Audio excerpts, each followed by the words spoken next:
Eyewitness News this morning. Hartford students get an A in attendance as they head back to school in record numbers. And police do have a lead in the double murder of a police officer and his girlfriend. And Connecticut is breaking new ground when it comes to gun safety. Good morning, everyone, and thanks for joining us on this Wednesday, September 8th. I'm Polly Bow. And I am Kerry Connolly. It is 5:30. Thanks for waking up with us. Bruce DePrest will join us with your weather on the threes in exactly 3 minutes. But first, we have a look at this morning's top story. How they did it, how they got attendance up has been a summer-long project, and it's far from over. Channel 3's Kevin Hogan explains how Hartford got school children to attend the first day of classes.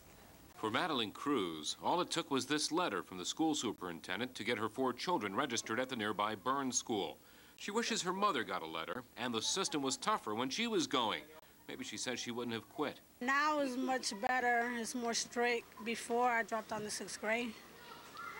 So I don't want my kids to go through the same thing I did, so I like it for them to make it more stricter and that kids go to school.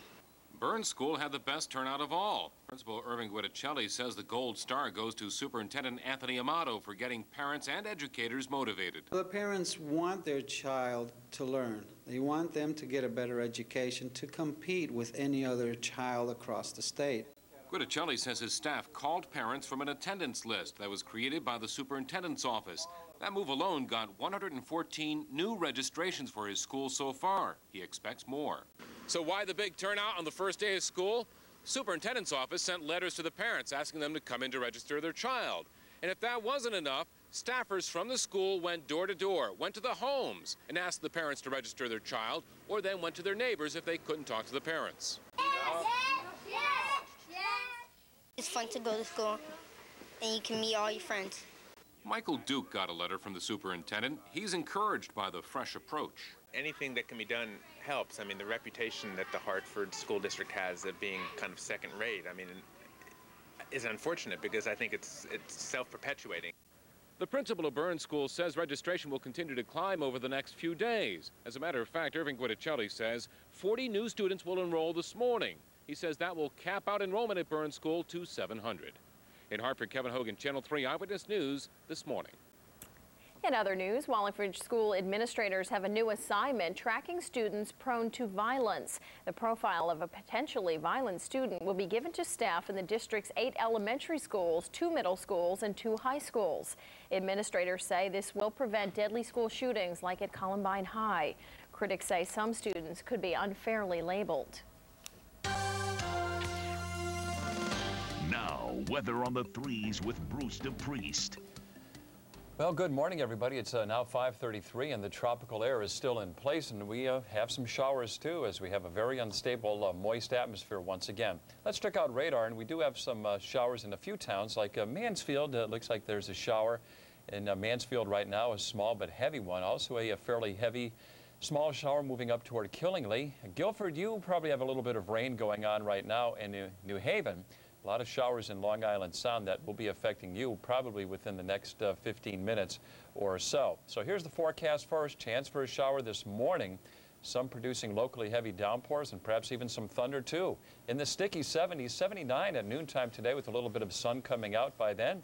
But there's still the chance for a shower or thunderstorm this afternoon. The shoreline, a few showers around this morning in the 70s and some locally heavy downpours and some sunshine breaking through at noontime today and 78 degrees. Even though the sun's going to come out a little bit today, that's still going to bring the chance for a passing shower or thunderstorm as well. So for today, some showers around from time to time, producing locally heavy downpours, some sun breaking through.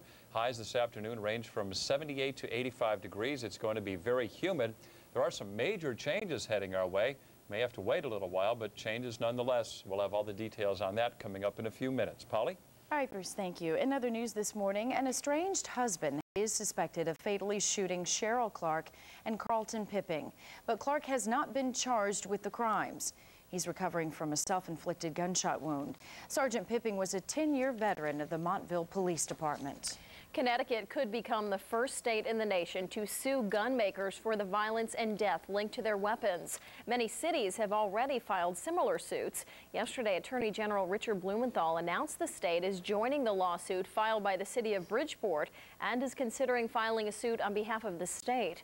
The Bridgeport suit accuses gun makers of failing to use technology to make guns safer, falsely telling consumers guns will make their homes safer, and marketing guns knowing they'll go to criminals.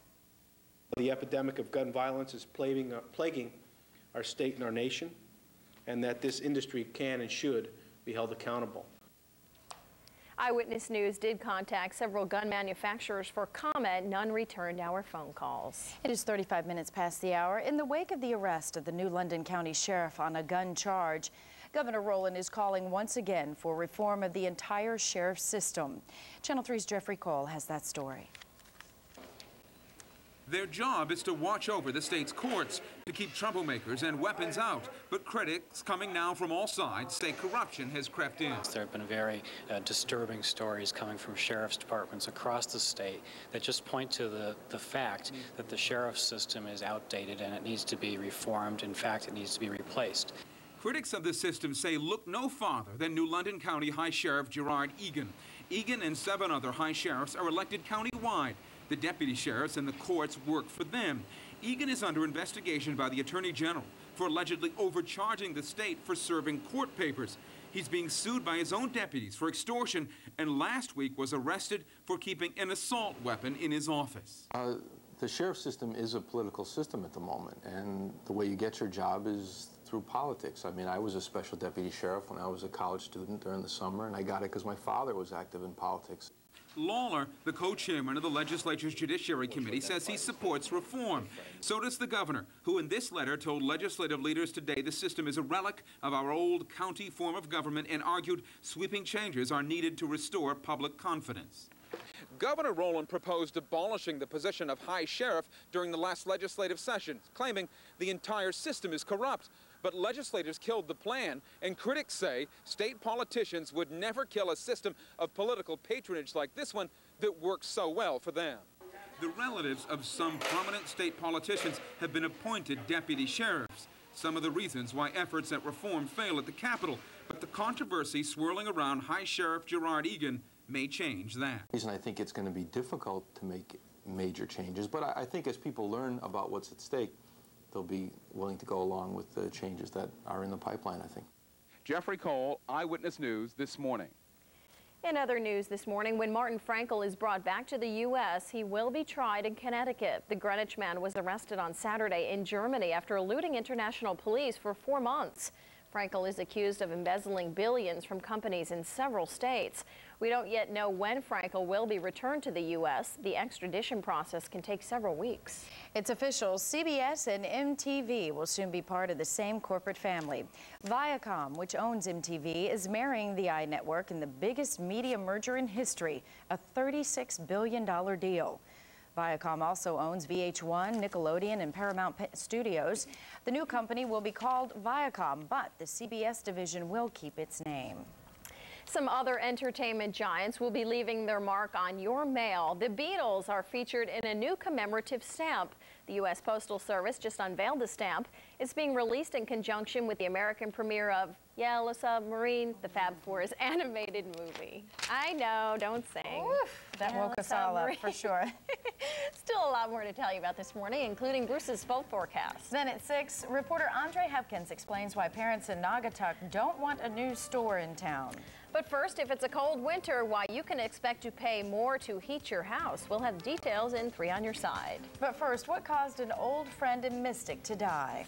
It's all when Eyewitness News returns on this Wednesday morning with news for Middletown, Litchfield, and the place that you call home. We'll be right back. You're watching Channel 3 Eyewitness News, Connecticut's news station.